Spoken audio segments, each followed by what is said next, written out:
Why these 9 Pokemon are the GOAT of any playthrough out of 1,025 Pokemon. From Kanto to Paldea, these Pseudo Legendaries aren't just powerful additions to a team, they are core of the team. They are the backbone, the heavy hitters, the ones who carry players through the toughest battles, smash the Elite Four, and conquer the champion. They are, without a shadow of a doubt, the coolest, most necessary in almost every playthrough, everyone's favorite Pokemon in every single region. And today, we're glazing them, I mean praising them. Generation 1. Dragonite, the pioneer. Dragonite, the original dragon/flying powerhouse, has some truly fascinating roots. Its pre-evolutions, Dratini and Dragonair, are sleek serpentine creatures, but then Dragonite bursts forth as this bipedal orange-winged powerhouse. This design shift has puzzled fans for ages, leading some to speculate it wasn't originally intended to evolve from Dragonair due to their completely different designs. This unique design progression, which sets Dragonite apart even from its own evolutionary line, adds to its mystique and highlights the dynamic creative process behind early Pokemon designs. It's almost as if Dragonite was destined to be a unique, accidental force of nature, making it even more special. But wait, there's more than what meets the eye. Recent discoveries suggest Mega Dragonite might be based on the Caduceus, the staff carried by Hermes in Greek mythology. The 2 serpents wrapped around the rod could represent Dratini and Dragonair, with this pair of wings at the tops symbolizing Mega Dragonite's new head wings. This direct connection to Greek mythology is even more exciting, with rumors of a Greek-inspired Gen 10 region possibly featuring new Mega evolutions. It's like they're building up to something legendary. Dragonite's typing is Dragon/Flying, a powerful combo in Generation 1. This dual typing gives it better defenses against bug and fighting types. However, it also brings weaknesses to electric and rock attacks, and a crippling double weakness to ice. In red, blue, and yellow, getting a Dratini meant grinding coins at the Celadon City casino game corner, or painstakingly fishing in the Safari Zone. And if a player wanted a Dragonite directly in yellow, good luck, because they needed a lot of luck to actually take one home from the Safari Zone. This wasn't just a Pokemon, it was a trophy. Players had to suffer for this dragon, and that makes the eventual capture all the more exciting. The sheer difficulty of obtaining Dragonite in the first generation amplified its perceived power and status. The effort required made the eventual payoff of acquiring such a powerful Pokemon feel incredibly earned. Dratini evolves into Dragonair at level 30, and then Dragonair evolves into the magnificent Dragonite at a staggering level 55. That was a serious commitment, especially back in Generation 1, when getting experience felt like a snail's pace. The grind was real, but the payoff was bigger than Lance's entire team combined. Every trainer who endured that grind knows the pain, and they know the glory. Dragonite was an exceptionally powerful Pokemon in Generation 1 due to a combination of its stats, move pool, and game mechanics.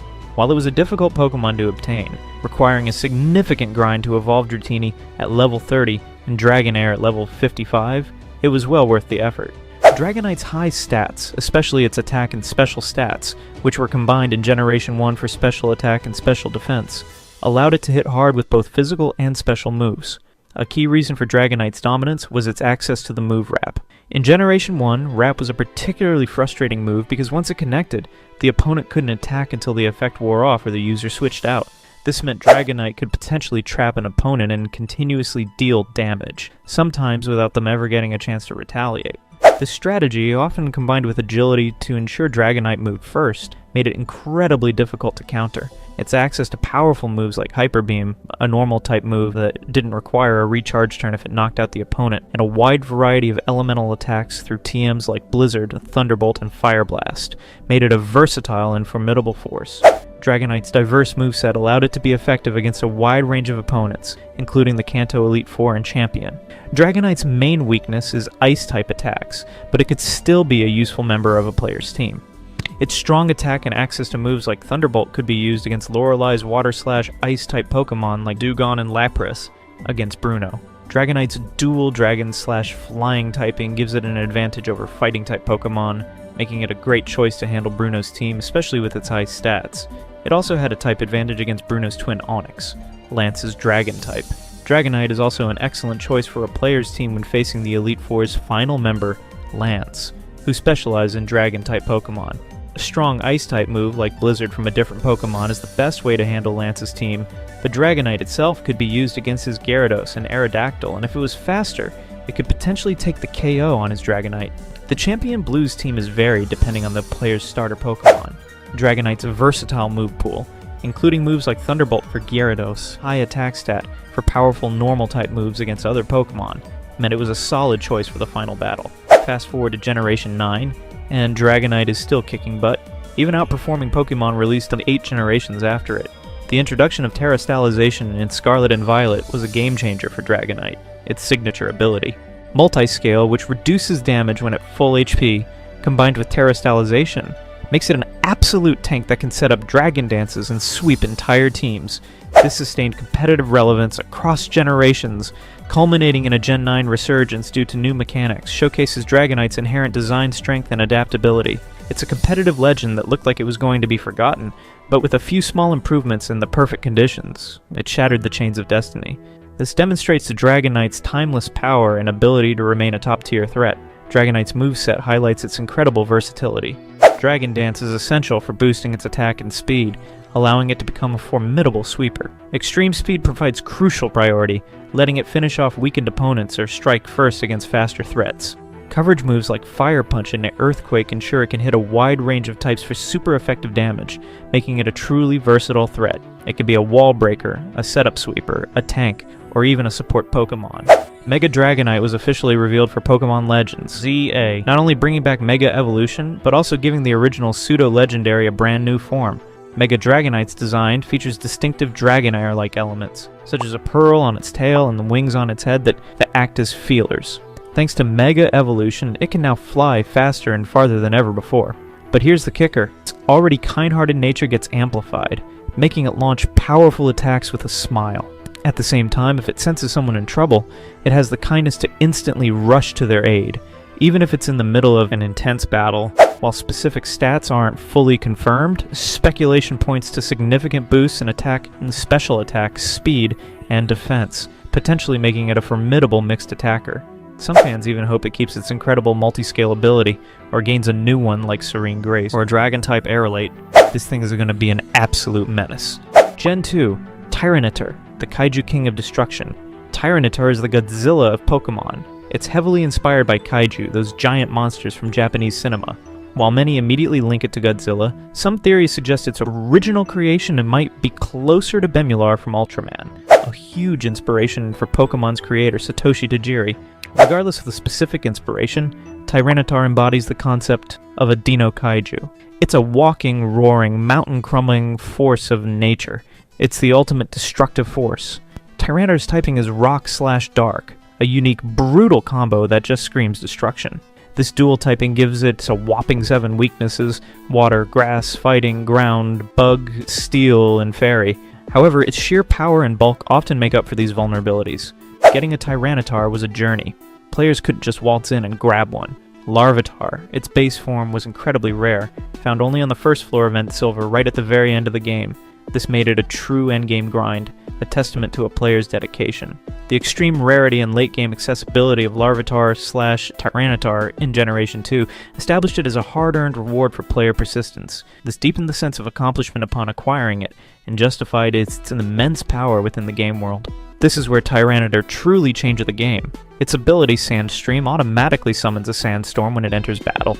This isn't just a cool effect. It boosts the special defensive rock types, chips away at non-rock, ground, or steel types, and activates abilities like Sand Rush and Sand Force for its teammates.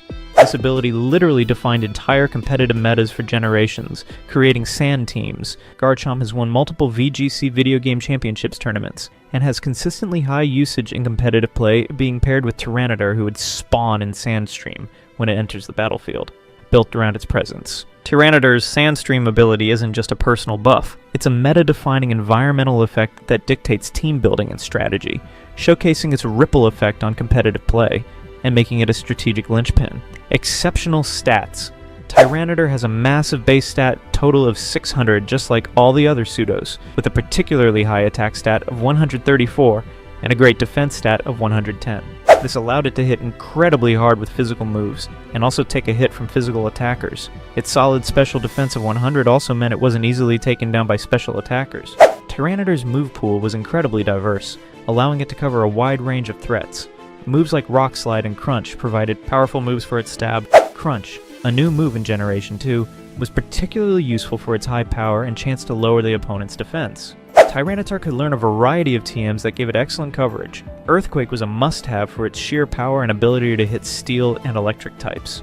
Thunderbolt and Ice Beam were also viable options to cover its weaknesses to water and grass, and to give it a solid special attack option, despite its higher physical attack.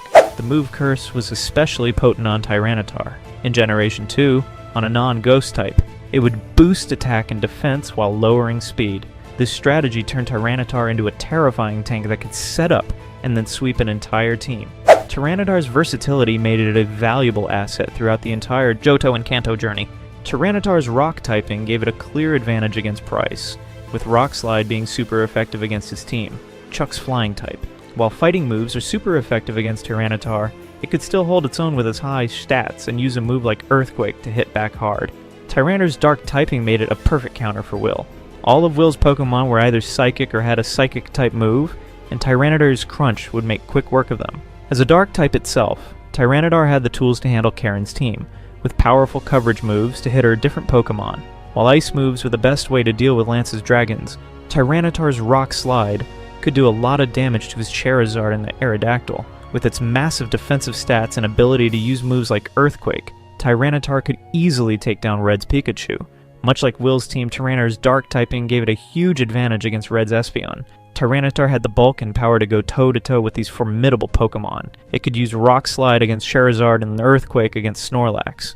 Tyranitar's incredible stats, combined with its diverse move pool and powerful typing, made it a dominant force in Generation 2. It was a Pokemon that could single-handedly turn the tide of a battle, and its presence on a team made facing any of the game's toughest challenges significantly easier. Tyranitar reached its apex in Generation 3, with its incredible base stats, high attack, and insanely good defensive stats for an attacker. It was a quintessential meta staple. It was unrivaled against Psychic types, especially Mewtwo, thanks to its double resistance against Psychic and resistance to Shadow Ball. While Gengar might have had higher DPS in some scenarios, Tyranitar's sheer bulk made it more practical and reliable in battle. It was the undisputed king, plain and simple. As if regular Tyranitar wasn't enough, Mega Tyranitar takes the destruction to another level. Its back literally splits open from the colossal power, and its destructive instincts are the only thing keeping it moving. Mega Evolution makes it even more ferocious, potentially unable to even hear its trainer's orders. Competitively, Mega Tyranitar becomes one of the bulkiest sweepers, capable of surviving hits like Focus Blast from a Life Orb Mewtwo with the right setup. Generation 3, Metagross. There's a widely discussed fan theory that Metagross isn't a natural Pokemon at all, but a man-made creation of the Devon Corporation in the Hoenn region, just like a Mewtwo or Genesect. Because Generation 3 is the only generation with two Pseudo Legendaries, in Metagross and Salamence, and Metagross, being a mechanical non-dragon, just sticks out. This theory is based purely on in-game lore, not the anime. The fan theory about Metagross's artificial origin adds a layer of intrigue and uniqueness, setting it apart from other pseudo-legendaries and enhancing its coolness by making it a product of advanced, possibly sinister technology. It's a Pokemon conspiracy, and we are here for it. The Pokédex states Metagross has 4 brains joined by a complex neural network, making it smarter than a supercomputer. This isn't just brute force, it's calculated, cold, hard intelligence. It's thinking 10 steps ahead, predicting every move. The former Hoenn champion, Steven Stone, is famously associated with Metagross. In Generation 3, players couldn't even catch a Beldum, Metagross's base form. In the wild, Steven gifts it to them. This strong connection, combined with Steven's father being the president of the tech-focused Devon Corporation, heavily supports the man-made theory. It's the champion's choice for a reason, because it's a weapon. As mentioned in its debut generation, players couldn't just find a Metagross in the wild. It was an exclusive gift from Steven Stone, making it a true post-game reward. This made it feel incredibly special and earned. Players had to beat the game, then get a gift and evolve it. Even when it was available in the wild in later games, like Unova and Alola, often in space-related areas. Beldum had a notoriously low catch rate, sometimes as low as a legendary Pokemon. The struggle was real for Beldum. Players would throw Ultra Ball after Ultra Ball, praying it wouldn't break out. This extreme rarity and challenging acquisition method further cemented Metagross's status as a top-tier, hard-to-get powerhouse. Metagross has been a consistent top-tier competitive Pokemon since Generation 3.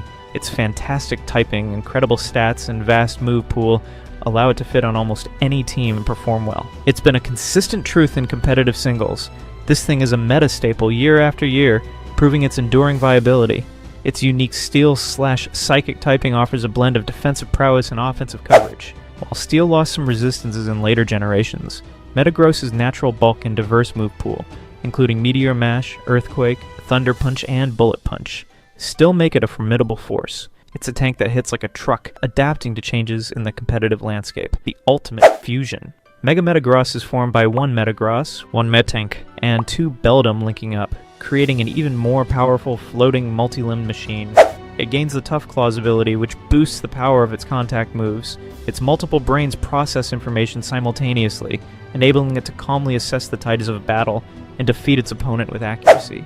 This increased intelligence makes Mega Metagross a ruthless combatant that will clutch at victory by absolutely any means, no matter how horrifyingly cruel. It's an absolute monster, with boosted attack, defense, special attack, special defense, and speed. This thing will win, no matter what. Oh man, I can't wait to beat the Elite Four for the 9th time.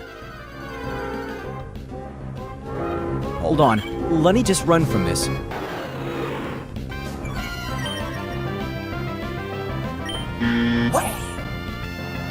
Wait, what the f? So you have chosen death.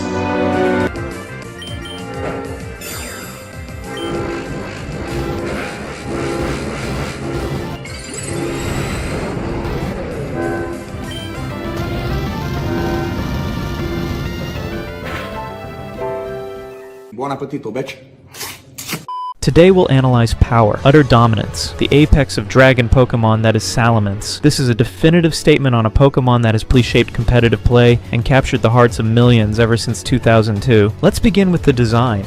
The sleek, streamlined Azure body, the crimson-lined wings. They are not just for flight, they are symbols of its achieved ambition. It's aerodynamics that define its silhouette and its purpose. Salamence's design screams efficiency, speed, and undeniable power. A masterclass in conveying power through aesthetics. Game Freak crafted a creature that immediately communicates its role as a top-tier threat. This precision in design is a key reason for its popularity and why people love it so much. Its Pokédex entry of the origin of Bagon, a small, earthbound Pokemon driven by a singular, consuming desire to fly. That raw, unyielding ambition. Bagon would repeatedly bash its head against rocks, not in frustration, but in an almost primal attempt to stimulate the growth of wings. Bro was the first creature to Bone Smash. This isn't just lore, it's a metaphor for aspiration, for a will so strong it literally reshapes its cellular structure. This relentless pursuit transfers in its evolution. Shelgon, a period of intense internal development, encased and protected in the calm before the storm, and then, finally at level 50, it finally happens. Salamence. The shell breaks, the wings unravel, and its dream comes true. In a burst of overwhelming power, this isn't just an evolution. Wait, what the f? It was supposed to be purple and orange?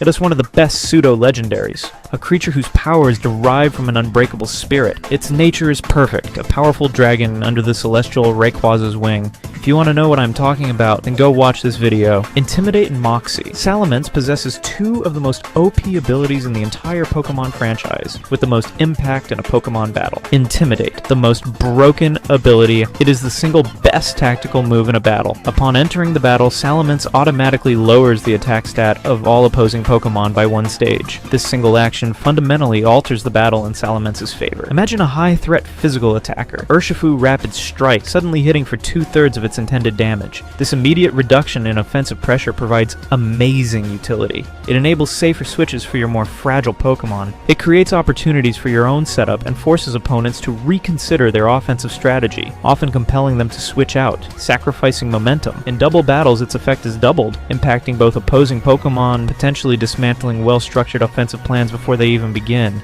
Intimidate is universally recognized for its unmatched defensive utility and its ability to dictate the pace of battle. It's why many teams desire it and why Salamence wields it so effectively to control the early turns of engagement. People consider Intimidate to be the best ability in all of Pokemon. This is why Incineroar, after receiving it, became the best Pokemon competitively. Wait until they add a new ability in Generation 10 that combines both Intimidate and Moxie. Speaking of Moxie, this ability is the embodiment of offensive snowballing, and when Salamence knocks out an opposing Pokemon, its attack stat immediately increases by one stage. This isn't just an offensive boost, it's a self-sustaining engine of destruction. Picture a scenario: your Salamence, after Dragon Dance, takes down a weakened foe. The Moxie boost activates. This snowballing power makes the next KO even easier, creating a terrifying chain reaction that can tear through entire teams. Moxie turns Salamence, who has the highest attack stats, joint with Metagross as a pseudo-legendary Pokemon. And Moxie turns Salamence from a strong attacker into an unstoppable game-ending sweeper. It forces opponents into desperate reactive plays. These two abilities, Intimidate for control and Moxie for decisive offense, exemplify Salamence's profound strategic depth. They are, without exaggeration, among the very best abilities ever designed in Pokemon, although players prefer to run Intimidate. Unlike other Pokemon where only one of their abilities are useful, this is the complete opposite for Salamence. Salamence's competitive history is not short-lived, it is legendary. From its introduction in Generation 3, it immediately established itself as the top-tier threat, consistently performing at the highest levels. Its early usage was defined by the Dragon Dance set. By boosting both its attack and speed, Salamence transformed into a terrifying setup sweeper. This dual boost allowed it to outspeed and overpower a vast majority of the metagame. At that time, considering the versatility of its offensive moveset, Flamethrower provided crucial coverage against Steel-type Pokemon that would otherwise wall its Dragon-type attacks. In double battles, Draco Meteor was its signature. This high base power Dragon-type attack could obliterate targets, and critically, in double battles, it could hit both opponents, securing critical KOs even with its special attack drop. These precise offensive tools, combined with the power of Dragon Dance, made regular Salamence a flexible and consistently dangerous threat. Imagine if Salamence had an ability that could let it use a move and switch out like Volt Switch. Its impact extended to the biggest stages. In the 2014 Pokemon World Championships, against the fiercest competition globally, Salamence secured an impressive second-place finish. This was its standard form, showcasing that even without a Mega Evolution, its inherent power and strategic utility were enough to compete at the absolute pinnacle. This was not a fluke, it was a testament to its enduring viability. Common-held items like Life Orb maximized its offensive output, Choice Scarf provided immediate speed control, and even Assault Vest could be used for surprising special bulk, highlighting its adaptable nature. Salamence was always a Pokemon that deserved respect and careful planning from opponents. In Generation 3, Salamence was undeniably overpowered. Once you put in the significant effort to level it up to 50, its exceptional base stats paired with its sky-high attack and impressive speed allowed it to outspeed and decimate most in-game opponents. Its diverse move pool, including powerful Stab, Dragon attacks like Dragon Claw and Fly, for its flying-type coverage, combined with crucial coverage options like Flamethrower or Earthquake, meaning it could tear through gyms, rival battles, and the Elite Four with minimal resistance. Intimidate provided invaluable utility, weakening physical threats, while its raw offensive power meant it often secured multiple KOs per battle, becoming the ultimate sweeper.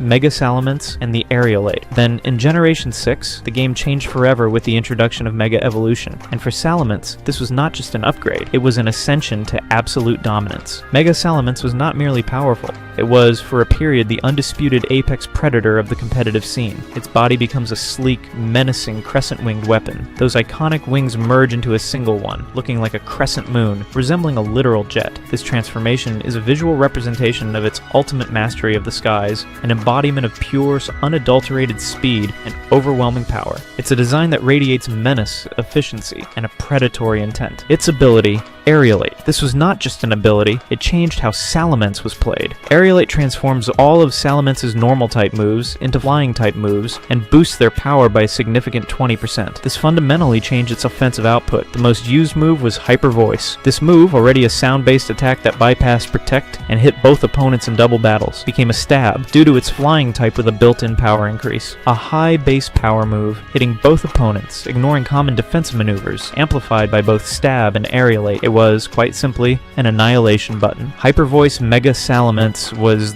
the menace, effortlessly blasting through opposing teams, often without even needing setup. Its sheer offensive presence was overwhelming. The results on the world stage speak for themselves. Mega Salamence didn't just compete, it dominated. It won the Pokemon World Championships in both 2018 and 2019. 2 consecutive years of undeniable global supremacy. This is a testament to an almost perfectly engineered combination of design, ability, and raw power. Few, if any, Pokemon in competitive history have achieved such consistent, high-level, undisputed reign for such long periods of time. Paradox forms, and future dominance. Just when you think that surely Salamence, being the OP that it is, after receiving a Mega Evolution, would finally slow down after it was removed. But no! Oh, Game Freak introduced Roaring Moon, the paradox Pokemon that's been banned multiple times in competitive Pokemon already. As new generations emerge and new forms are discovered, the essence of Salamence, the ultimate aerial menace, continues to evolve and assert its presence. We now have its incredible paradox form, showcasing yet another formidable iteration of its unyielding power. Salamence might as well be the new Charizard, Pokemon's new golden boy. This new form carries the torch of Salamence's inherent dominance. They demonstrate that its fundamental power, its intrinsic design as a formidable flying dragon, transcends specific eras and mechanics, ensures that even in new contexts, a creature inspired by or linked to Salamence will always be a significant force. The very concept of its power persists, proving that the menace of Salamence is not confined to a single generation, but is an enduring characteristic of the Pokemon universe. It continues to be recognized and lauded for its inherent power, influencing new design choices and cementing its status as a consistently favored Pokemon by Game Freak. Salamence is not just a pseudo-legendary, it is the definitive pseudo-legendary. It is the ultimate aerial menace, the undisputed lord of the skies, and a consistently dominant force throughout Pokemon history. It is revered by its creators, feared by its opponents, and absolutely unequivocally universally loved by everyone. Anyways, be sure to like the video and subscribe. Generation 4, Garchomp. Garchomp's design is a masterclass in combining terrifying concepts. It's a large bipedal dragon-like Pokemon with a shark-like head and fins. It draws inspiration from hammerhead sharks, elements of jet aircraft, and classic dragons from mythology. The Pokédex even states it folds its body and extends its wings to look like a jet plane, flying at sonic or max speed. It's a land shark that can fly faster than a fighter jet. Garchomp's dragon/ground typing is devastating, hitting 5 types for super effective damage. It's a truly offensive force, capable of flying through the sky at Mach speed and even battling Salamence midair. This thing just hits everything hard, making it an indispensable asset for any team. Unlike some other pseudo-legendaries that make players wait until the late 50s or 60s, Garchomp reaches its final form at level 48. This makes it an absolute MVP for an in-game playthrough, coming online sooner and allowing players to dominate to the mid to late game.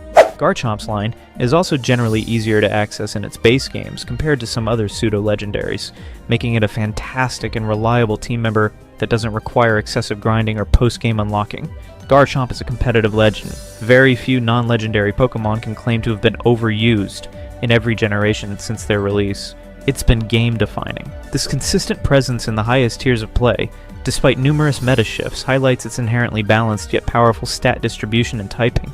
This allows it to remain a timeless competitive staple that transcends individual game mechanics. Garchomp has won multiple VGC video game championships tournaments, and has consistently high usage in competitive play, being paired with Tyranitar, who would spawn in Sandstream when it enters the battlefield.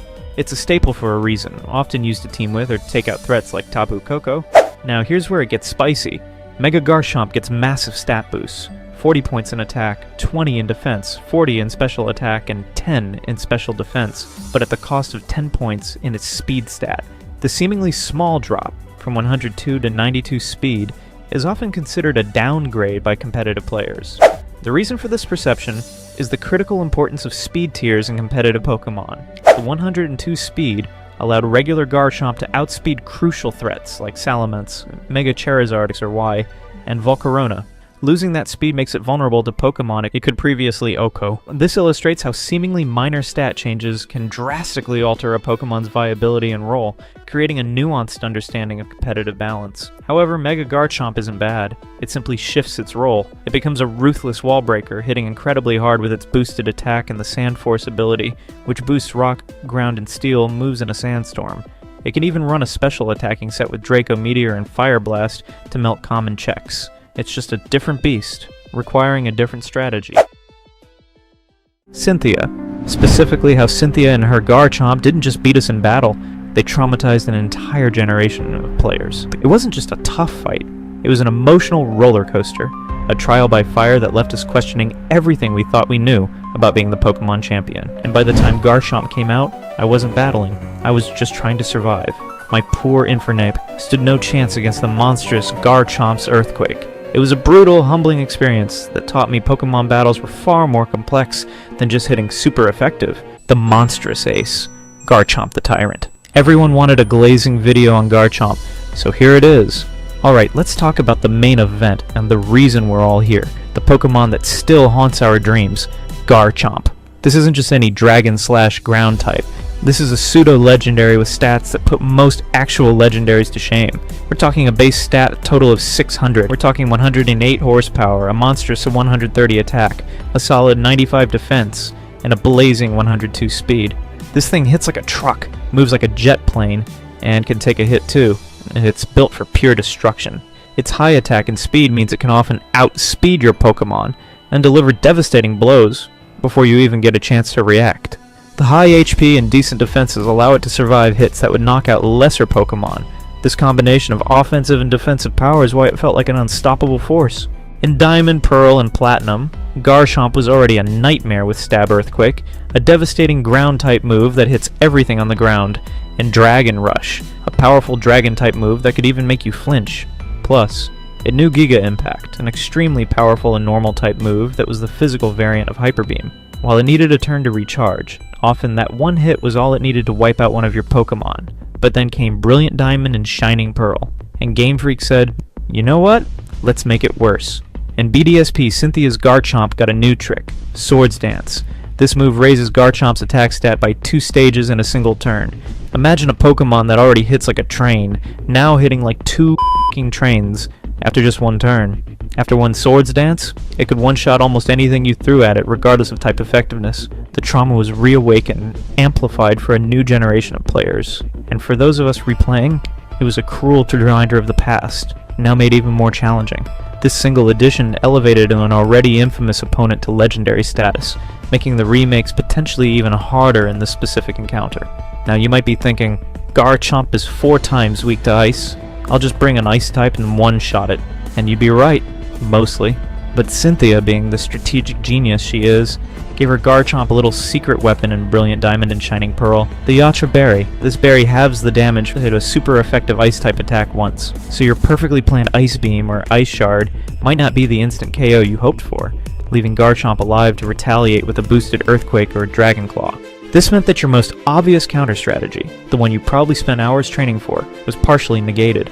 You expected a clean one-hit knockout, but instead, Garchomp survived with enough health to unleash a devastating counterattack, often wiping out your Ice-type Pokemon. This unexpected resilience added another layer of frustration and contributed to the feeling that Cynthia was always one step ahead. We haven't even started talking about Garchomp's ability. In Generation 4, Garchomp's only ability was Sand Veil, which boosts its evasion by 25% in a sandstorm. Sounds terrifying, right? Evasion boosts on a monster like Garchomp? Imagine trying to hit a Pokemon that's already fast and strong, and now it's dodging your attacks left and right. But here's the kicker. Cynthia's team never had a Pokemon that could set up a sandstorm.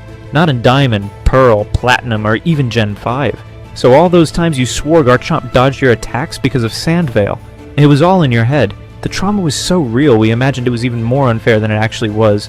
So essentially Garchomp without any ability was plowing our teams. This common misconception among players truly highlights the psychological impact of the battle.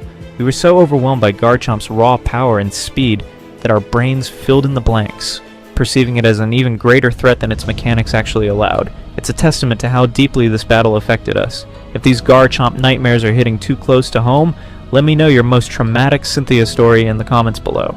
Did you manage to one-shot Garchomp? Or did it take you a dozen tries and a small army of full restores? Let me know your pain in the comments so that we can all feel at home.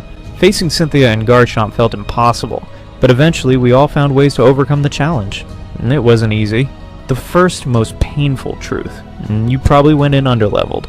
Cynthia's Garchomp sits at a whopping level 66 in the first battle, while the Elite Four's starting Pokemon are often in the late 40s. That's a huge jump. Many of us, myself included, had to go back to the drawing board, hit the Grand Underground, and grind for hours to get our teams into the high 50s or low 60s.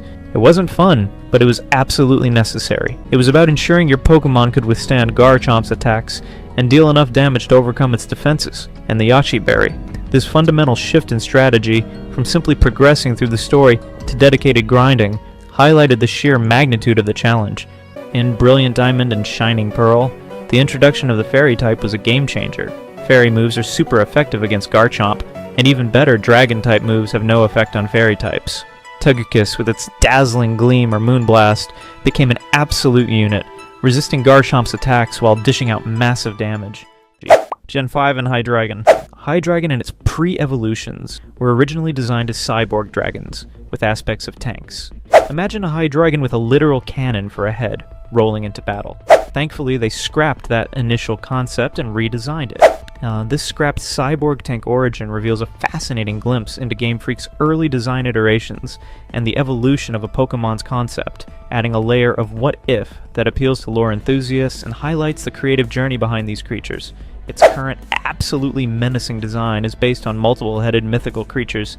It's primarily inspired by Lamata no Orochi, an 8-headed serpent from Japanese mythology. It also incorporates elements of the Hydra from Greek mythology and the Zmei from Slavic folklore. The tank tread-like markings on its body are a remnant of that original cyborg design. It's even been linked to King Ghidorah from Godzilla. This thing is a pure, multi-headed nightmare, and it looks the part. Hydreigon's Dark/Dragon typing is pure menace, giving it powerful stab options. Its Pokédex entries describe it as brutal, devouring everything it comes across, and thinking only of destruction.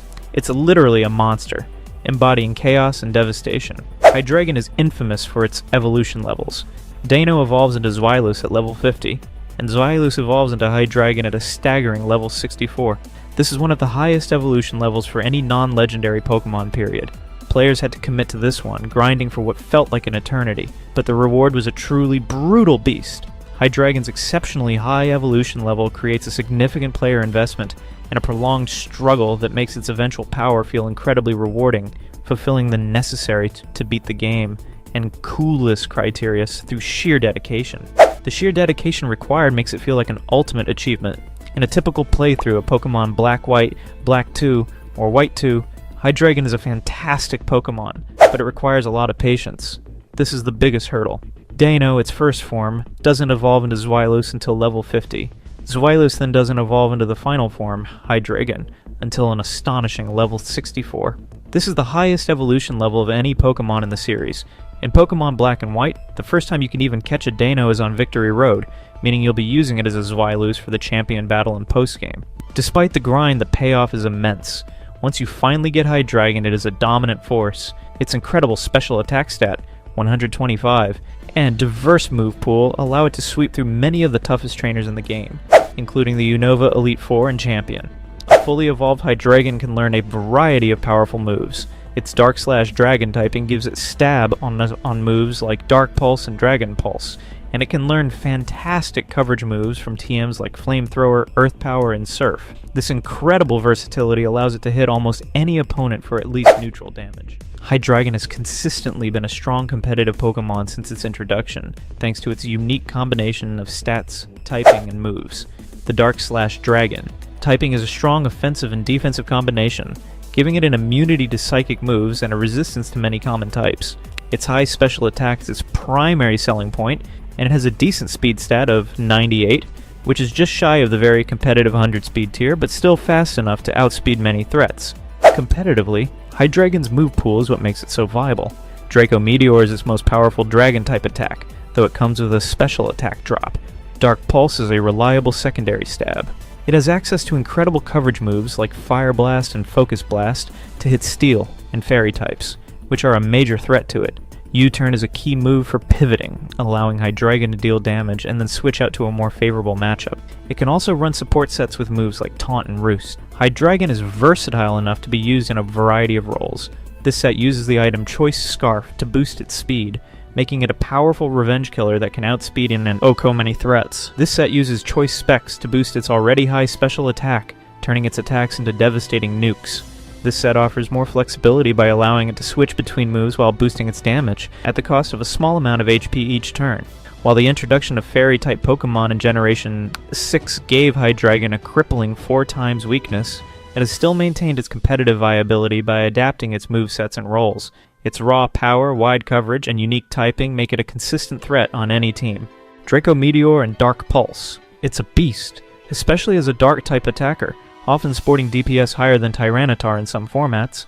Then Generation 6 happened and the Fairy type arrived, giving Hydreigon a rude awakening. Fairies are super effective against both Dragon and Dark, giving Hydreigon a crippling 4 times weakness to Fairy. This knocked it down a lot, but it still finds its place. especially in formats where fairy types are less prevalent or it can leverage its other strengths. It's a testament to its raw power that even with such a glaring weakness, it remains competitively viable. Gen 6. Goodra. Goodra's unique lore. Goodra is often described as an amazingly friendly Pokemon that displays affection by hugging its trainers, leaving them covered in sticky, cloth-staining slime. Interestingly, when Sliggoo evolves into Goodra, it regains its sight, a detail scientists don't yet understand. It's a dragon that just wants a hug, even if it leaves you a sticky mess. Goodra is a pure dragon type, but its Hisuian form, introduced later, is Steel/Dragon, adding a fascinating twist to its defensive capabilities. Despite evolving from the meek Gumi, Goodra are among the strongest dragon types in existence. They use their stretchy horns to launch devastating punches, 100 times greater than that of a pro boxer. When enraged, they rampage as uncontrollably as Dragonite. Don't let the gooey exterior befool anyone. This thing can throw down. Finding Gumi in Generation 6 was a task in itself. Primarily found in swampy areas of Route 14 with only a 20% encounter rate. Sliggoo could be found in yellow flowers on Route 19, also with a 20% chance. Players had to really hunt for this little blob. To evolve Sliggoo into Goodra, it needs to reach level 50 while it's raining in the game. There are no permanently rainy areas, so players had to either get lucky with random weather or strategically use moves like Rain Dance. This was a unique, frustrating, but ultimately rewarding challenge that made getting a Goodra feel truly special. Goodra's unique rain-based evolution requirement created a memorable, often frustrating player experience that heightened the emotional connection to the Pokemon and reinforced its earned status through a specific environmental challenge, the agony of waiting for that pixelated rain. Goodra's standout competitive feature is its incredibly high special defense stat. It's a special attacker's nightmare, able to tank hits like nobody's business. It just shrugs off those special attacks. While Goodra might have had a mostly quiet competitive career, it has found its niches. Its bulk and abilities like Sap Sipper, immunity to grass, moves an attack boost, and Gooey lowers opponents' speed on contact, make it a solid defensive presence. It's gotten better with reduced Pokédexes in recent generations, making it more relevant. It might not be flashy, but it gets the job done as a reliable tank, a true unsung hero. Gen 7. Kommo-o. Haka-inspired power. Kommo-o's cultural roots. Kommo-o's entire line is deeply inspired by Hawaiian culture, fitting for the Alola region. Its middle evolution, Hakamo-o, even has Haka in its name, referencing the powerful ceremonial war dance of the Maori people, adopted by many Pacific Island cultures. Kommo-o itself is said to clang its scales in a war dance to unnerve opponents. Its design, with glittering scales and a regal appearance, has been linked to Hawaiian royalty, with its tail resembling a kahili, royal standard.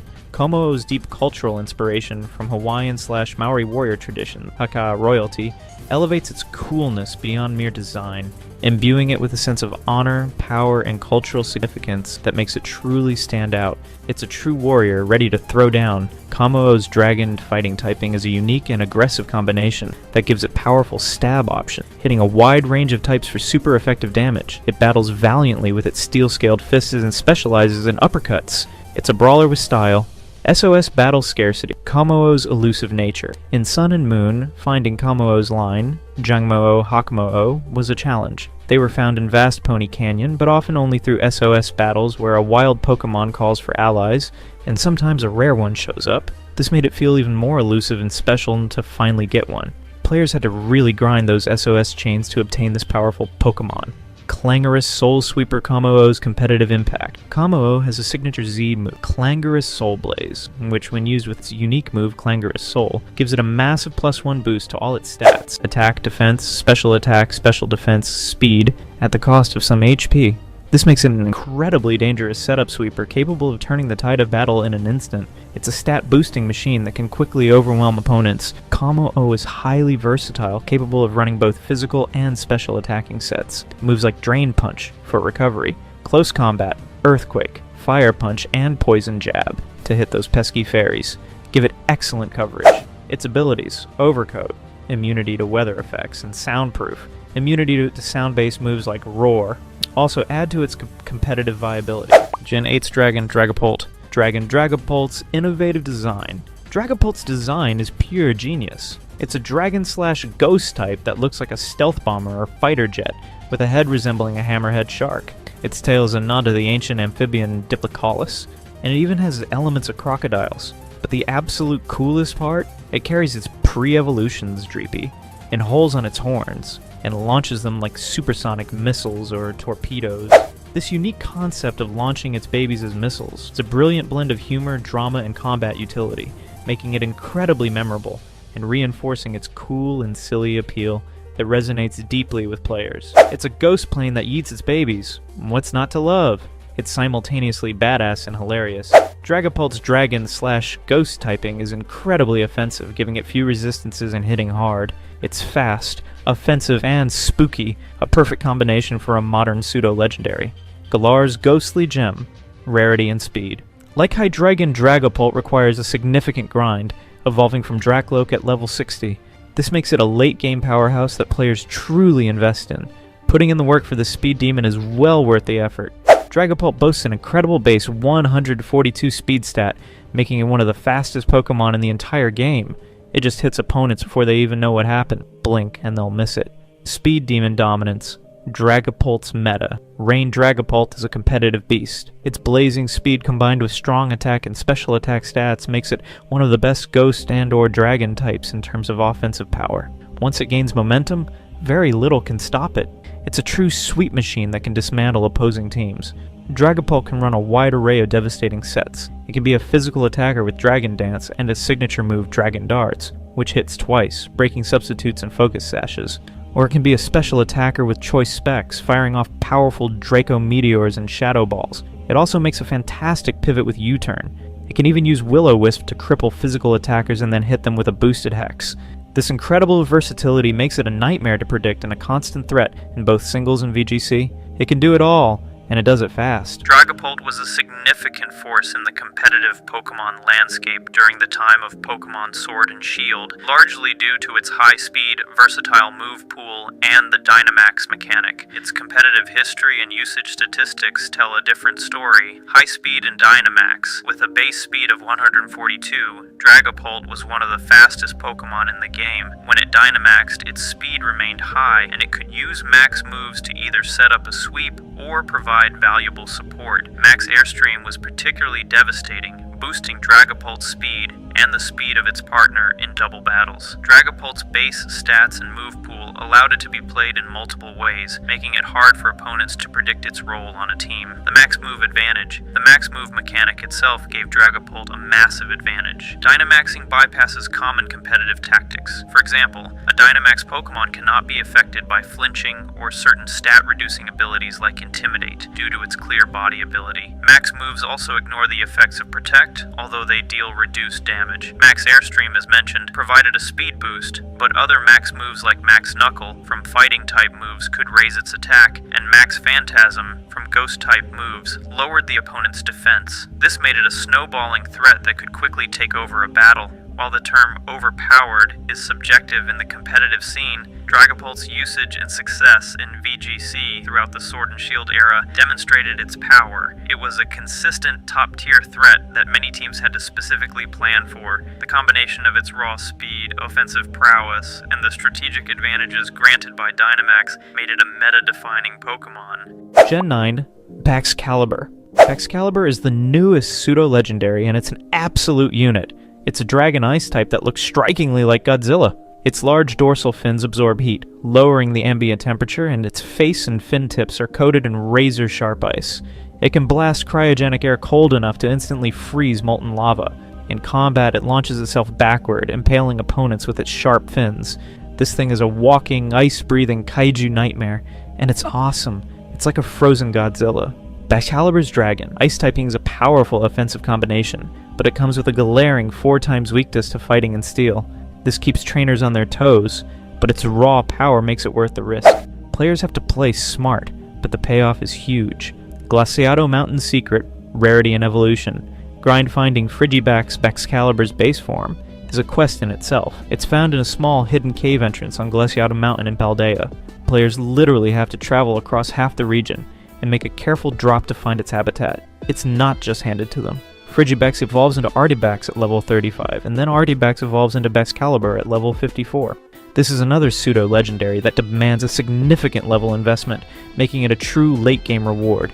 The grind is real, but the monster at the end is worth it. Glaive Rush Powerhouse. Baxcalibur's competitive debut. Baxcalibur has the unique ability Thermal Exchange, which boosts its attack stat if it's hit by a fire-type move. This can turn a weakness into a setup opportunity. Its signature move, Glaive Rush, is a Dragon-type physical attack with 120 power. It hits like a truck, but the drawback is that the user takes double damage from attacks on the next turn. It's a high-risk, high-reward move that perfectly fits its aggressive kaiju persona. Go big or go home. To mitigate its glaring weaknesses, competitive players often use Ground Terra type with Baxcalibur. This removes its Ice and Dragon weaknesses, gives stab to Earthquake, and makes it incredibly bulky, able to switch into threats like Iron Bundle. It's a phenomenal wall breaker with moves like Icicle Spear, Ice Shard, and Earthquake. It's a strategic masterpiece in the making, proving its worth in the competitive landscape, from the gentle giant Dragonite to the frosty fury of Baxcalibur. And what's the takeaway? It's simple. Pseudo Legendary Pokemon are not just strong. They are the pinnacle of Pokemon design, the ultimate power fantasy, and the reason we keep coming back to these games year after year. They demand your dedication, reward your grind, and then absolutely dominate everything in their path. They are without a doubt the coolest, most necessary, and everyone's favorite Pokemon. Period. End of discussion. Don't even try to argue with me. From carrying your team through the Elite Four when you were a kid, to defining entire competitive metas with their unique abilities and raw power, these beasts are the heart and soul of every region. They're the ones you remember, the ones you brag about, the ones that save your bacon when everything else falls apart.